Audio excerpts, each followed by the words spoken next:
The mysterious inheritance. Ethan's life was as ordinary as it could be. He was an artist who barely made ends meet, living in a cramped apartment in the city.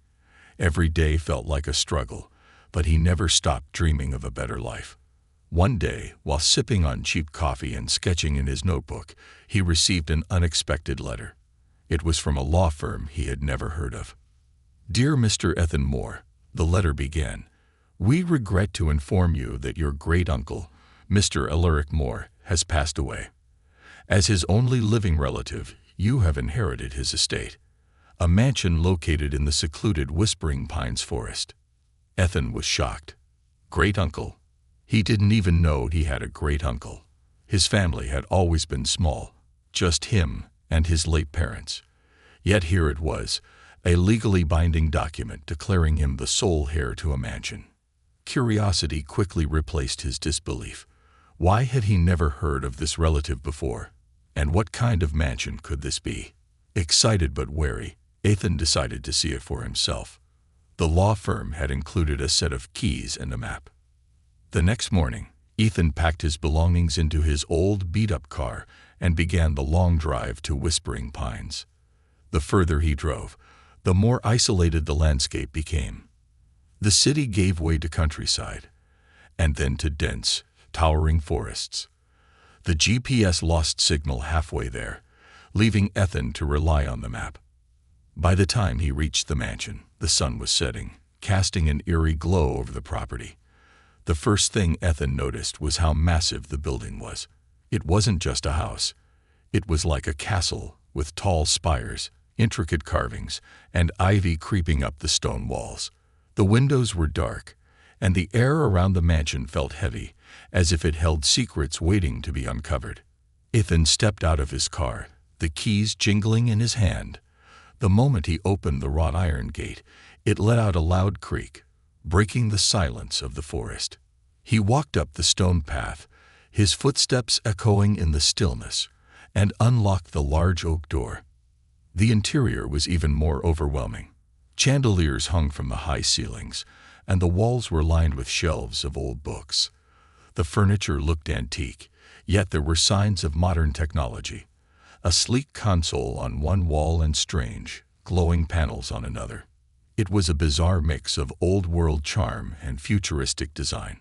Ethan couldn't shake the feeling that the house was watching him. As he wandered through the halls, he noticed small details that unsettled him.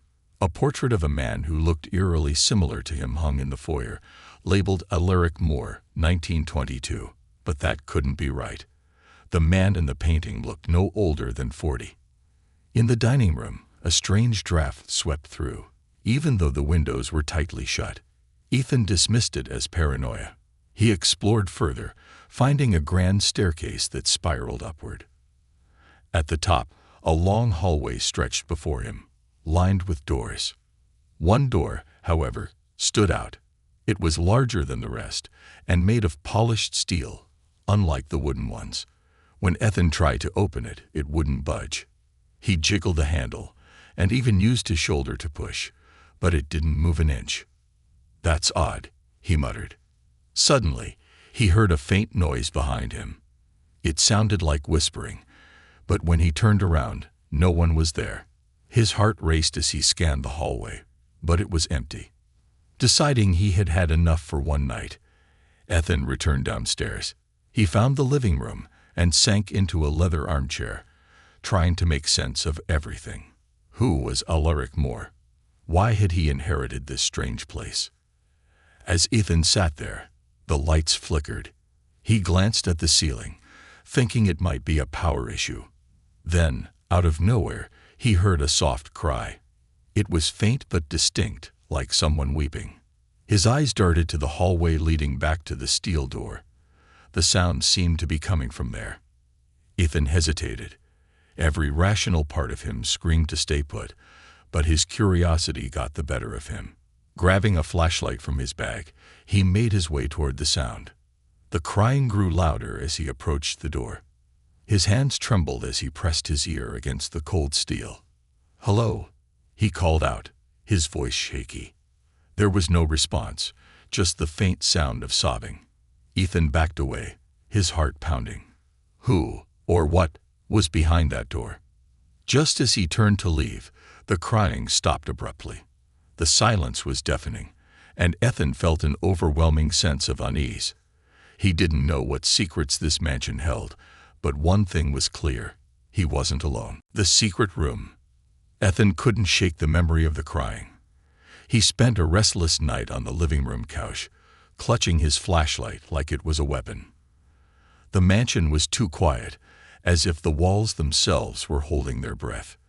When dawn finally broke, the eerie silence remained. Determined to uncover the mansion's secrets, Ethan started searching for clues. If the steel door was locked, there had to be a key or something that could open it.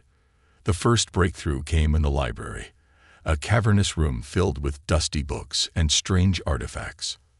On one shelf, Ethan found an old leather-bound journal with the initials AM engraved on the cover. Inside, the handwriting was neat but hurried, as though whoever wrote it had little time to waste. This house is not what it seems. The door must remain sealed unless all hope is lost.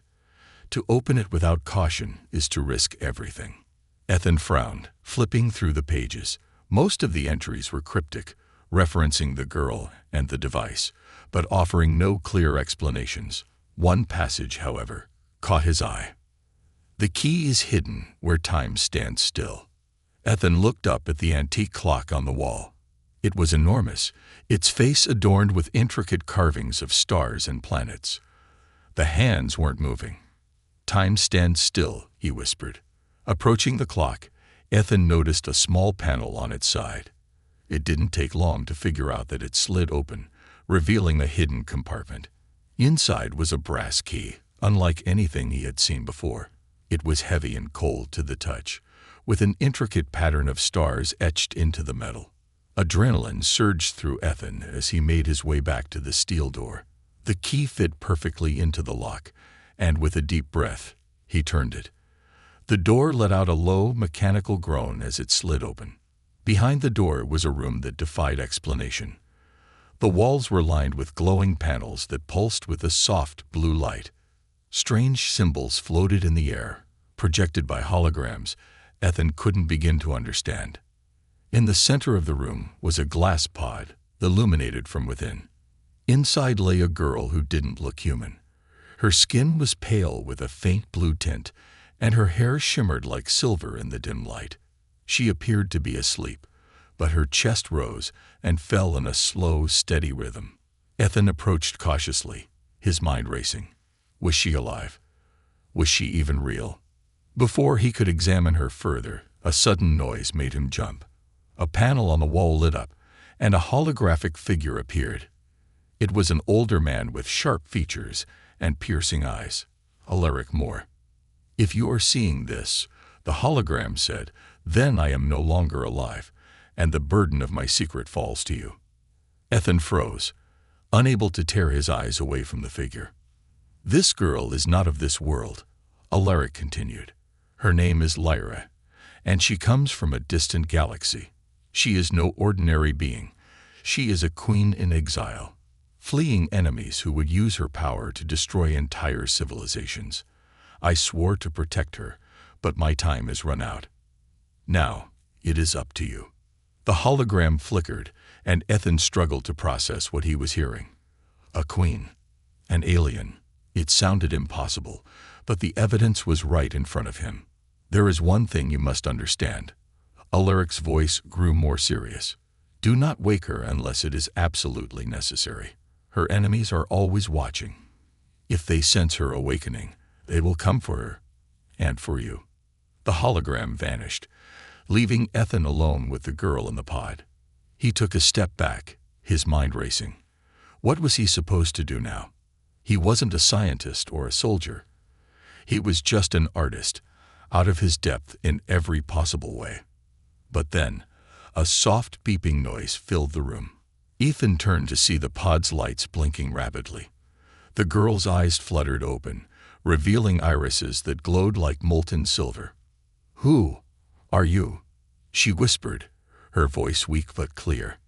Ethan stared at her, his heart pounding in his chest. He didn't have an answer, but one thing was certain. His life would never be the same. The alien girl's story. Ethan froze, his breath catching as the girl sat up inside the pod. Her glowing silver eyes locked onto his, and for a moment, the air seemed to hum with energy. "Where am I?" she asked, her voice soft but filled with a strange musical undertone. "You're in a mansion," Ethan stammered, his mind racing. "Who are you? What are you doing here?" The girl blinked, confusion flickering across her face. Slowly, she stepped out of the pod, her movements graceful but hesitant. She was taller than he expected, with an otherworldly elegance that made it impossible to look away. "I am Lyra," she said, brushing her silver hair back. "I don't know how long I've been here." Her gaze shifted to the glowing panels on the walls, and a look of recognition dawned on her face. "This place, it's Ulrich's work. He promised to protect me." Ethan nodded, still trying to wrap his head around what was happening. "You mean my great-uncle? He left this place to me. He said you're an alien." Lyra's eyes narrowed slightly, but she didn't deny it. "I come from a world far beyond yours, a place your people could only dream of. My people call it Valthera. I was its queen, until everything was taken from me." She paused, her voice trembling. "They came without warning, an enemy force known as the Syndicate. They wanted the Heartstone, the core of our planet's power, which is tied to my lineage. Without it, my world fell." Ethan leaned against a nearby console, trying to make sense of her words. "You're saying you're a queen, and this syndicate destroyed your planet just to get some kind of power source?" "Yes," Lyra said, her voice heavy with sorrow. "The Heartstone is more than just power. It holds the essence of Valthera itself, a gift from our ancestors. If the Syndicate harnesses it, they could destroy entire galaxies." Ethan felt a chill run down his spine. "And they're looking for you because you're connected to this Heartstone." Lyra nodded. "As long as I live, the Heartstone's power remains dormant. But if they find me..." She didn't need to finish the sentence. For a moment, the room was silent except for the faint hum of the glowing panels. Ethan's mind was spinning. He'd inherited a mansion, only to discover it was a sanctuary for an alien queen on the run from galactic conquerors. It sounded like something out of a sci-fi movie, but the fear in Lyra's eyes was real. "So, what now?" he asked, trying to sound braver than he felt. "If they're looking for you, doesn't that mean they'll come here?" Lyra hesitated. "This place was designed to shield me from detection, but activating the pod, it may have sent out a signal. If they're near, they'll sense it." As if on cue, an alarm blared from one of the panels. Symbols flashed across the holographic screen, and though Ethan couldn't read them, the urgency was clear. "What's happening?" he asked, his voice rising. Lyra's expression darkened. "They're here." Ethan's heart sank. "What do we do?" Lyra stepped forward, her demeanor shifting from vulnerable to determined. "We fight." The chase begins. The alarm's piercing wail reverberated through the mansion, shaking Ethan out of his daze. Lyra's glowing silver eyes scanned the holographic panels, her fingers darting across the controls with practiced precision. Symbols and maps flashed in rapid succession, none of which made any sense to Ethan.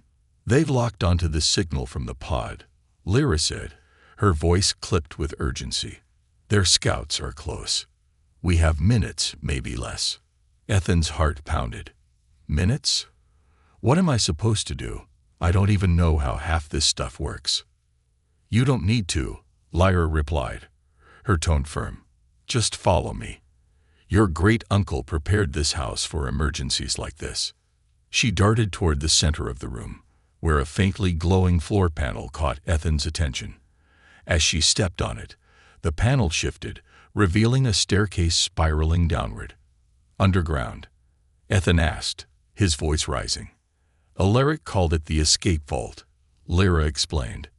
"It leads to a network of tunnels.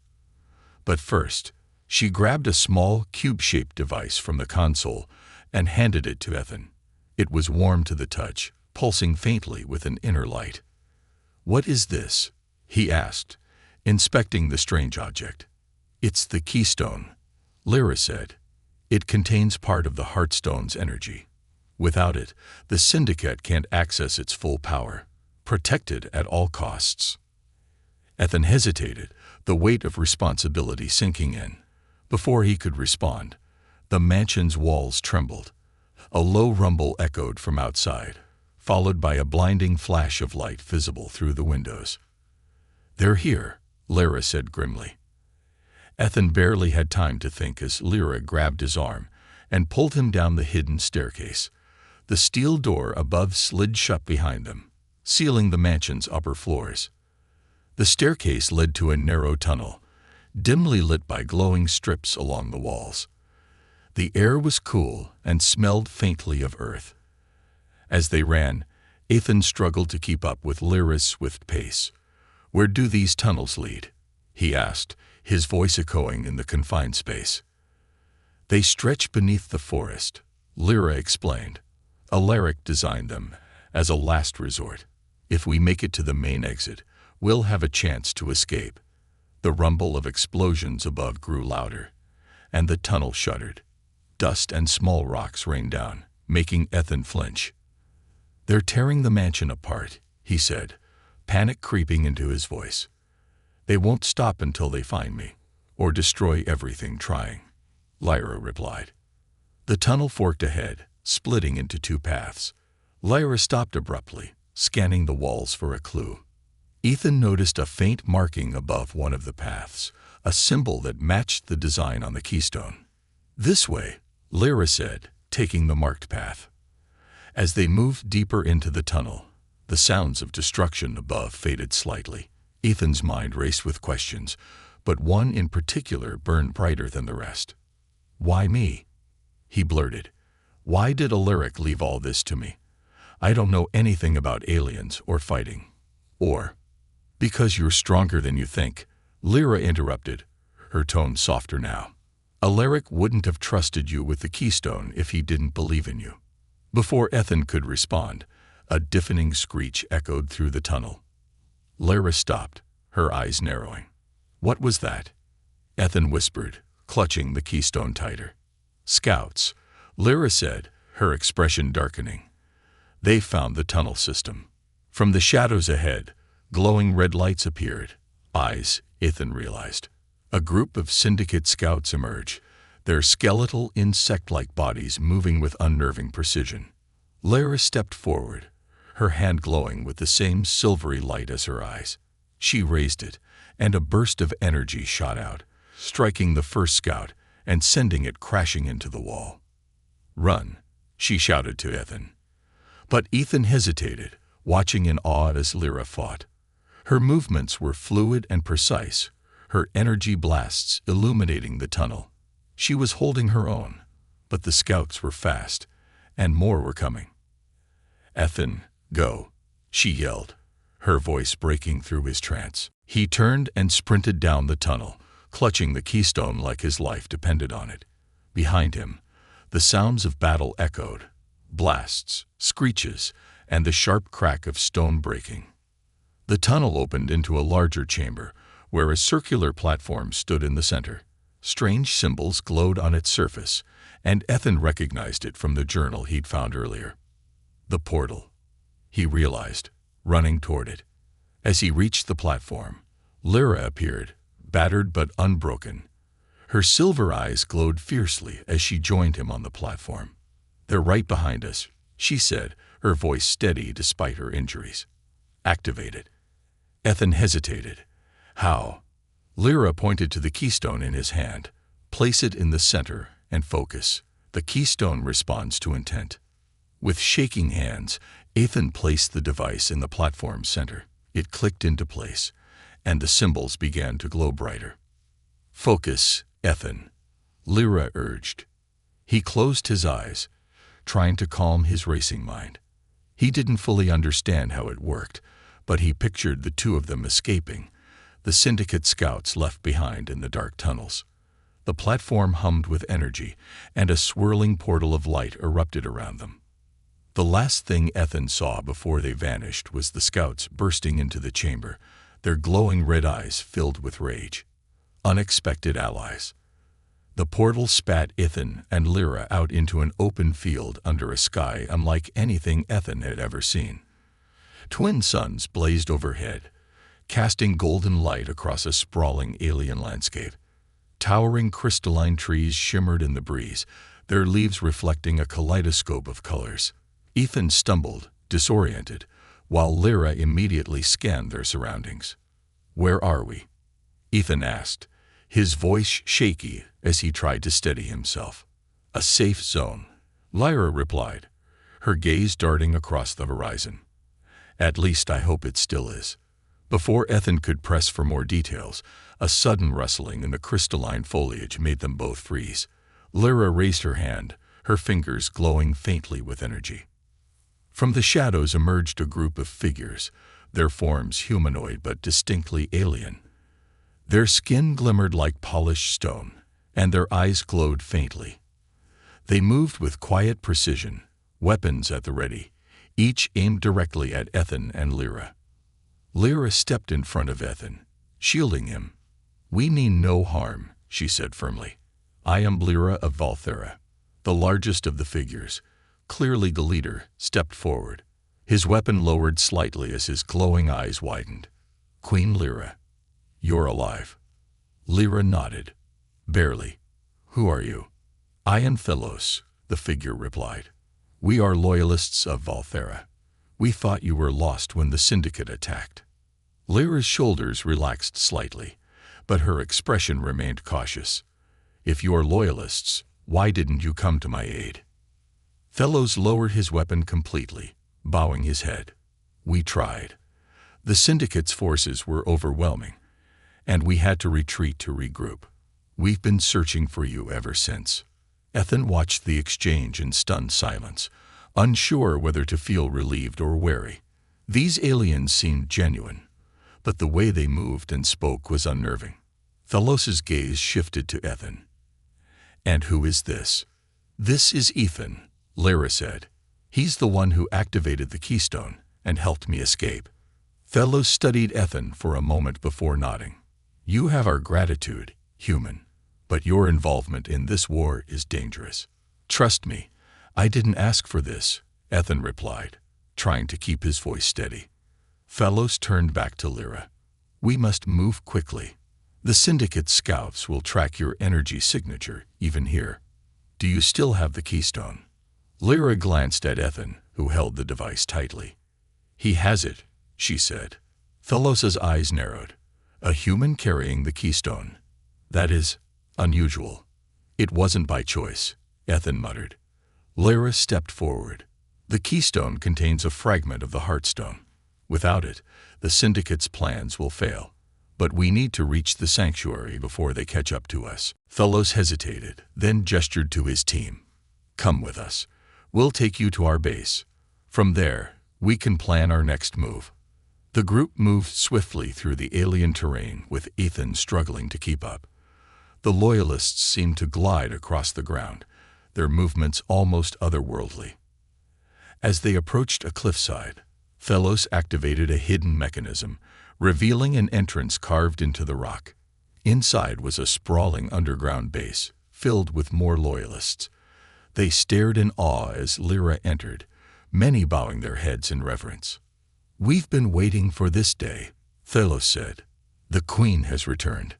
Ethan couldn't help but feel out of place amidst the alien soldiers and advanced technology. He stayed close to Lyra, clutching the keystone like a lifeline. Inside the command room, a holographic map displayed the galaxy, with several points marked in red. Thelos pointed to one of them. "The sanctuary is here," he said. "It's a hidden stronghold designed to protect the remnants of Valthera. But the syndicate's fleet blocks the most direct route." "We'll have to take a longer path," Lyra said, studying the map. "But we don't have much time. If they capture the keystone." "They won't," Thelos assured her. "Not while we're alive." Ethan finally spoke up. What happens if the Syndicate gets the Keystone? What does it mean for Earth? Lyra's expression darkened. It means your planet would become just another victim. The Syndicate would drain its resources, enslave its people, and leave it to die. Ethan felt a surge of anger and determination. Then we can't let that happen. Fellows nodded, a faint smile crossing his face. The human has spirit. Perhaps Alaric chose wisely after all. Before anyone could respond, an alarm blared throughout the base. A holographic display showed a fleet of Syndicate ships approaching the planet's atmosphere. They found us, Thelos said grimly. Prepare for battle. Lyra turned to Ethan, her eyes filled with a mixture of resolve and fear. Stay close to me. This fight is just beginning. The final stand. The base shuddered as the alarm blared louder, signaling the incoming Syndicate forces. Ethan could feel the ground beneath his feet vibrate, the weight of the situation sinking in. Outside, the sky had darkened, the twin suns now hidden by the ominous shadows of the enemy fleet. Lyra's expression was unwavering as she turned to face Thelos. We don't have much time. We need to move now. Thelos nodded, his face grim. Our only chance is to hold them off long enough for the escape shuttle to launch. It's not much, but it's all we have. Ethan's heart raced. This wasn't just a fight for survival. It was a fight to protect everything he had come to care about. He glanced at Lyra, who was already moving with precision, giving orders to the Loyalists. Ethan, take the Keystone, Lyra said, handing him the device once again. Keep it close. It will protect you. He nodded, feeling the weight of the object heavier than ever. His fingers wrapped around it instinctively as they hurried through the base's corridors, heading toward the hangar. The sound of combat echoed in the distance, the first wave of Syndicate soldiers clashing with the Loyalists. Explosions rattled the walls, and the base's lighting flickered as energy shields struggled to hold. Ethan couldn't help but feel useless. He had no combat experience, no idea how to use any of the advanced technology that surrounded him. But he wasn't going to run. Not now. Not after everything that had happened. As they entered the hangar, the sight of the shuttle gave Ethan a brief moment of relief. It was sleek and advanced, designed for high-speed escape, with enough room for the Loyalists and Lyra. We'll need to buy some time before we can take off, Thelos said, already working on the shuttle's controls. You two need to get on board. I'll stay behind and hold the line. Lyra turned to him, shaking her head. No, I'm staying to fight. Thelos raised an eyebrow. You're the queen. The last hope for your people. You can't risk your life for this. I don't have a choice, Lyra said, her voice calm but resolute. I'm not leaving anyone behind. Ethan stepped forward, watching the exchange. We're all in this together, right? I'm not just going to hide while everyone else fights. Lyra turned to him, her eyes softening for a moment. You don't know what you're asking, Ethan. I don't care, he said, his voice steady. I've come this far. I'm staying. There was a moment of silence, and then Lyra gave him a small nod. Then let's make sure we win this. Just as they prepared to board the shuttle, the hangar doors slammed shut, sealing them in. Through the reinforced windows, Ethan saw a massive fleet of Syndicate ships descending from the sky, their sleek black hulls reflecting the faint glow of the distant suns. We have no time left, Thelos said, activating the shuttle's thrusters. The hangar doors groaned as they opened, revealing a clear path into the air. We're going to have to fight our way out. Lyra nodded. Prepare the defense systems. Ethan, stay close to me. Ethan clutched the Keystone tighter as the shuttle's weapon systems powered up. He could feel the energy of the Heartstone pulsing within the device, almost as if it was alive. We're ready, Lyra said, her voice calm but sharp with determination. Let's go. As the shuttle shot out into the atmosphere, Ethan saw the Syndicate fleet growing closer. Their ships were massive, each one brimming with weapons, their engines glowing ominously. The sky around them seemed to darken with the sheer scale of the incoming assault. Hold on, Thelos said, his voice crackling over the comm. "We're in for a fight." Ethan watched as the Loyalists in their smaller ships took formation, darting toward the incoming Syndicate forces. The first exchange of fire lit up the sky, beams of energy crashing against shields and exploding in fiery bursts. Lyra gritted her teeth, her eyes fixed on the enemy. "We need to disable their flagship. If we don't, we won't stand a chance." Ethan swallowed hard. "How do we do that?" Lyra's gaze flicked to the control panel. "The keystone can interfere with their technology. It's linked to the Heartstone, and its energy can disrupt their systems." Ethan's hand trembled as he reached for the keystone, holding it out toward the front viewport. As if sensing his intent, the device began to glow brighter, its energy radiating in waves. Suddenly, a bolt of energy shot out from the keystone, striking the lead Syndicate ship. It faltered, its weapon systems flickering before going dark. Lyra's eyes widened in surprise. It worked. But there was no time to celebrate. A second wave of Syndicate ships bore down on them, their guns firing relentlessly. The shuttle's shields flickered as the blast struck, but they held. "We have one shot at this." Thelos's voice came through the comm. "If we don't break through their defenses now, we're done." Lyra nodded. "Ethan, give me the keystone. I can amplify its energy." With a sense of urgency, Ethan handed it to her. He watched as she placed it in a slot within the shuttle's control panel, and a surge of energy radiated through the ship. The shuttle's weapons flared to life, firing powerful beams that pierced through the Syndicate fleet like a knife through butter. "Keep pushing forward," Lyra commanded. The battle wasn't over yet, but for the first time, Ethan could see the tide beginning to turn. They weren't going to let the Syndicate win. The Queen's Gambit. The shuttle surged forward, its engines roaring as it cut through the chaos of battle. Ethan could barely keep up with the fast-moving events unfolding around him. The sky was alive with explosions and blinding flashes as the Syndicate ships scrambled to regroup, but the tide had clearly turned in their favor. The Keystone's power was undeniable, its energy now coursing through the shuttle like a lightning bolt, crackling through the air with an intensity that made Ethan feel like they were riding a wave of raw power.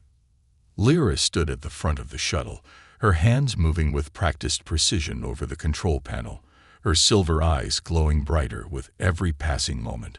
"We're breaking through their defenses, but we need to reach the flagship," she said, her voice calm but filled with a steely determination.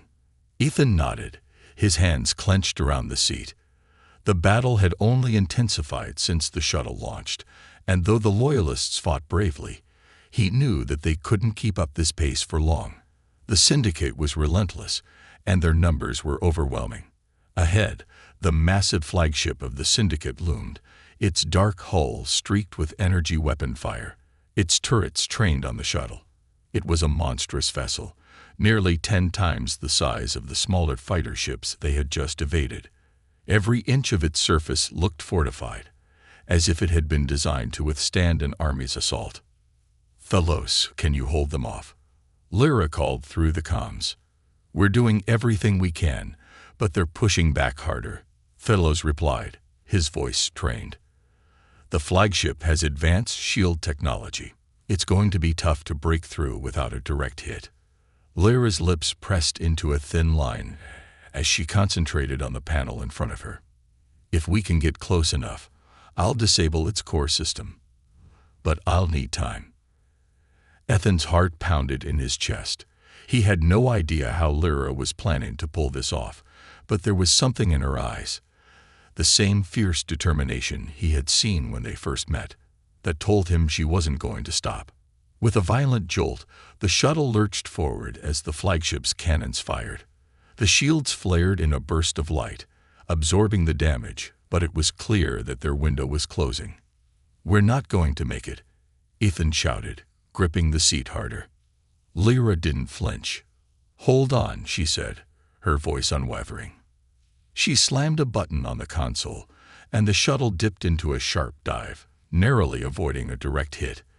The Syndicate ships chased them, their weapons firing relentlessly. Ethan could feel the heat of the blasts grazing the hull, the shuttle rocking with each impact. But Lyra was a master at maneuvering the shuttle, her instincts guiding them through the storm of fire. As they neared the flagship, Lyra activated the shuttle's emergency thrusters, sending them rocketing toward the central core of the enemy ship. The Syndicate fleet seemed to tighten their grip, surrounding them like wolves closing in on prey. Then, with a final surge of energy, the shuttle darted through the fleet's defenses, slamming into the flagship's energy shield just as the keystone flared with an explosive burst of light. The impact sent shockwaves through the shuttle, and for a moment, everything went dark. Ethan braced himself, expecting the worst, but when the lights flickered back on, he could see that the flagship's energy shield was wavering, flickering in and out. "Now, Lyra," Ethan shouted, his voice trembling. Without a word, Lyra closed her eyes for a brief moment, focusing all her energy on the keystone. The ship hummed with power as she channeled it through the controls, amplifying its effect. The flagship's shield began to crack, the once impregnable surface giving way. With a final scream of energy, Lyra released the full force of the keystone's power, sending a pulse of pure energy into the heart of the flagship. The ship's core systems shorted out in a massive burst of light, and the flagship began to break apart, its massive structure crumbling under the force. Lyra leaned back, exhausted but victorious. "It's done," she said softly. Ethan stared out the viewport, wide-eyed. The Syndicate fleet was in disarray, their flagship destroyed, their remaining ships retreating into the vastness of space. The Loyalists had won. But the victory came at a cost. Lyra's energy was nearly spent, her body trembling with exhaustion. Ethan rushed to her side, his hand instinctively reaching out to steady her. "You did it," he said, his voice full of awe. Lyra met his gaze, her silver eyes softening for a moment. "We did it," she corrected him. Ethan's heart swelled with a mix of relief and pride. They had fought side by side, and together, they had defeated the Syndicate. But as the remnants of the fleet scattered into the stars, he knew this battle was only the beginning of a much greater war. "Where do we go from here?" Ethan asked, his voice quiet. Lyra turned to him, her gaze resolute once again. "We rebuild, and we protect what's left of Valthera. Together, we'll make sure the Syndicate never threatens this galaxy again." As the shuttle soared toward the sanctuary, Ethan felt a new sense of purpose take root within him. His life had changed forever, and though he didn't know what the future held, he knew one thing for certain: he wasn't alone. And neither was Lyra.